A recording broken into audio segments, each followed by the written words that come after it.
It's Accounting Bites, your diminutive digest of news from the world of accounting technology with me, Tom Herbert. Thank you very much for tuning in. And as always, if you could remember to like, subscribe, or follow this video, I'd be eternally grateful. Let's get on to the news. And let's start by squeezing ourselves into AI Inglenook. Ring that gong.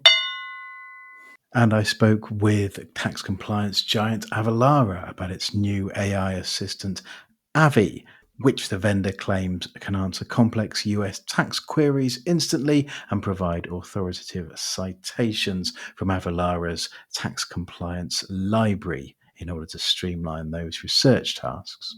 Here's what it looks like in practice, and an example on Avalara's site here lays out how it works, with a tax manager asking if custom software on a thumb drive triggers tax consequences in Arizona.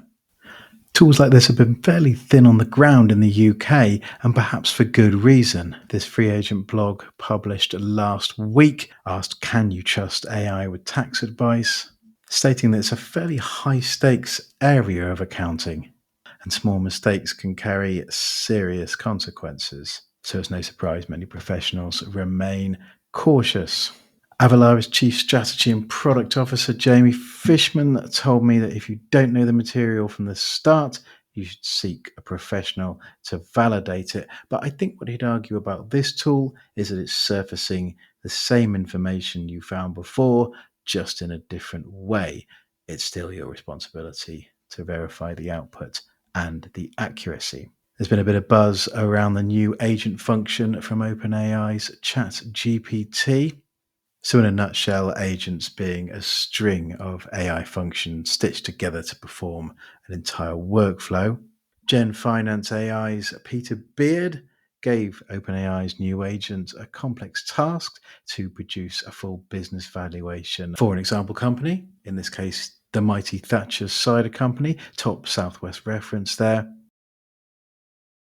using 6 different valuation methods.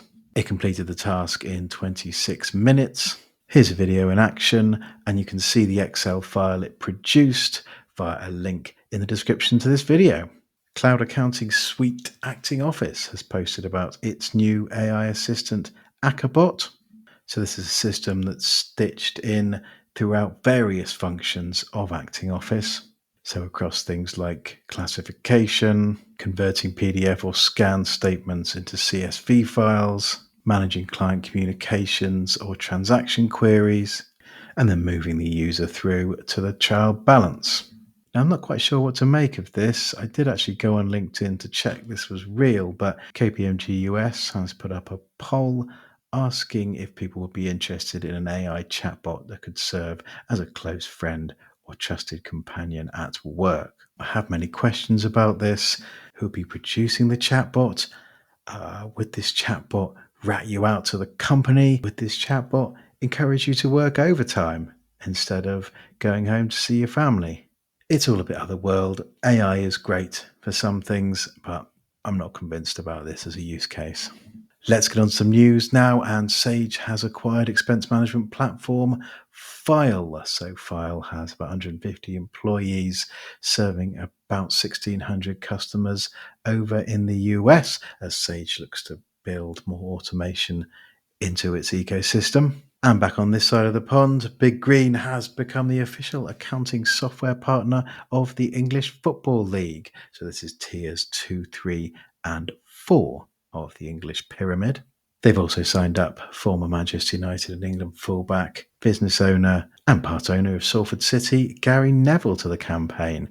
Interesting fact in the release that around half of the 72 clubs in the EFL use Sage.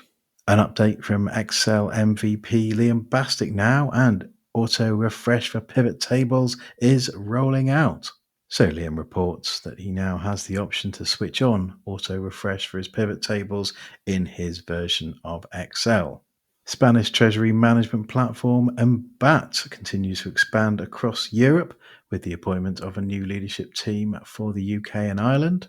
And rounding out this section, FD Works and Socket founder Jonathan Gaunt asks, when did you have to sign up to a 36-month contract to use cloud-based software. This very much ties in to a trend I've been hearing about on conference show floors this spring about how particularly compliance vendors are upping the length of these contracts that they're tying people into. Is it a sensible business practice? Lack of confidence in your own tools? Who knows? A short but sweet trip to MTD Corner this week, and MTD for income tax has hit the mainstream. If you can count Yahoo as the mainstream, but let's not get into that. This piece from Hannah Fern raises legitimate questions about making tax digital, particularly those brought in when the threshold drops to 20,000 in April 2028. I will point out it's 5 tax returns, but that's me just being pedantic. The MTD therapy groups Robin Milstead and Tom Bickle are both quoted in here, talking about some of the pitfalls of the scheme, with a great quote from Tom saying everyone can use accounting software is like giving an accountant a pair of scissors and expecting them to be a hairdresser overnight. Snip, snip. And you can join Robin, along with Vanessa Fuller, Sarah Gardner, and Chris Downing, for the third episode of our monthly MTD Accountability Club webinar, 18th of August at 2 p.m. Sign up here.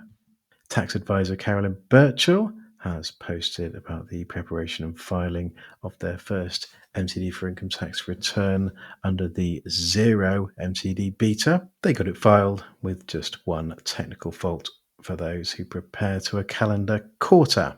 Zoho Books has posted about its capabilities for sole traders in the UK when it comes to MTD. So using Zoho Books, both VAT and non-VAT registered sole traders can now join the testing phase of HMRC's Making Tax Digital for income tax. Let's get on to some new stuff now, and we have a slew of summer releases from cloud accounting platform QuickBooks. So the platform has enhanced its bank feed to allow for inline editing of fields, repackaging things in a much more efficient manner. For those operating under the construction industry scheme, many plans now allow users to automatically bulk send monthly CIS statements to subcontractors directly after filing, which cuts down on manual work. QuickBooks' new invoice experience also has a Pay Now button powered by Dutch fintech Adyen. And for those calculating depreciation on business assets, QuickBooks Mid-Market Package Advanced now supports reducing balance depreciation. Finally, QuickBooks has bolstered its entry-level product Sole Trader with the addition of bank rules.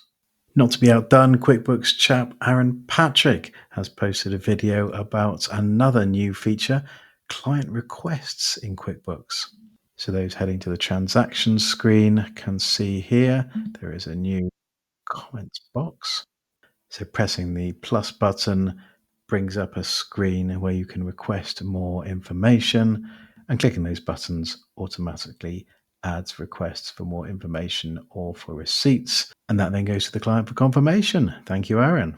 And if you're looking to keep up to date with QuickBooks releases, they have a new page, the QuickBooks Launchpad, which shows you what's new and what's next.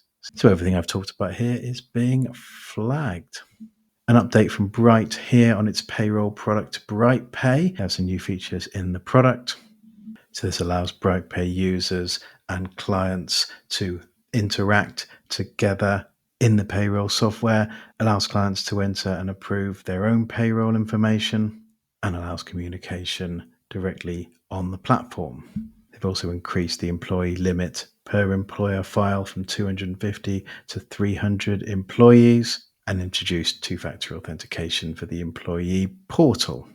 Here's a piece I've written on practice management system accounting flow, which aims to address common operational challenges faced by firms, but offers them a customizable system to streamline admin tasks like onboarding new clients, managing deadlines, and recording billable hours. So thank you to Ben Sampson for his time. CIS Manager has added full support for domestic reverse charge. So when you create an invoice, you can mark it subject to DRC, and CIS Manager applies the rules automatically.